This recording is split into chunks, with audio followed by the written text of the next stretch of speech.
My grandfather's chair sat empty for months, until one day, someone else needed it. My grandfather used to sit in the same chair every single day.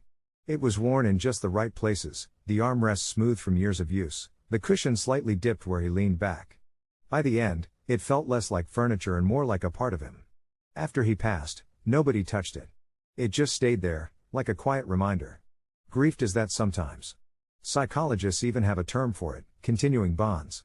Instead of letting go completely, people hold on to objects or routines that keep them connected to someone they've lost. It's not about being stuck, it's often part of how we process loss. A few months later, my grandmother started inviting a neighbor over for tea. Just a quiet guy who lived alone. At first, he'd sit anywhere but that chair.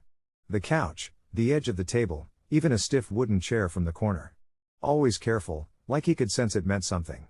But one day, I walked in and saw him sitting in it. I froze for a second. It felt wrong. Like someone had taken a place that wasn't theirs. Our brains are wired to attach meaning to places like that. It's called place attachment, the idea that certain locations become tied to memories and emotions, which is why a simple chair can feel almost sacred. But my grandmother just smiled. She didn't hesitate, didn't correct him, didn't even glance twice. She just poured the tea like it was any other afternoon. Later, I asked her about it. She said, that chair was never the important part. It was what your grandfather did with it. I didn't really get it. Then she told me the neighbor had recently lost his wife and hadn't had anyone to talk to in weeks.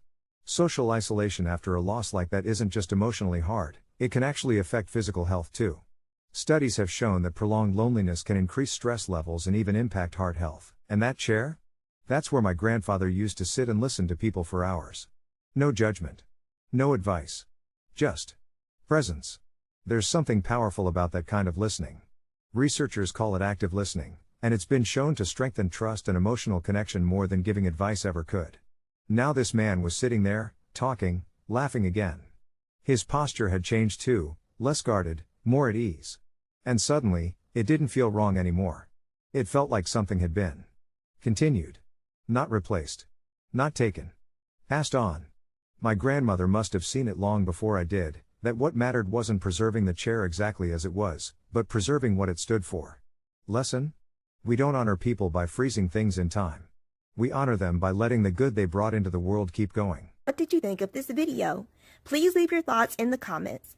And make sure to like and subscribe to Britt-O-Verse Smart Shorts so we can continue to bring you more fun, educational, interesting, and exciting content.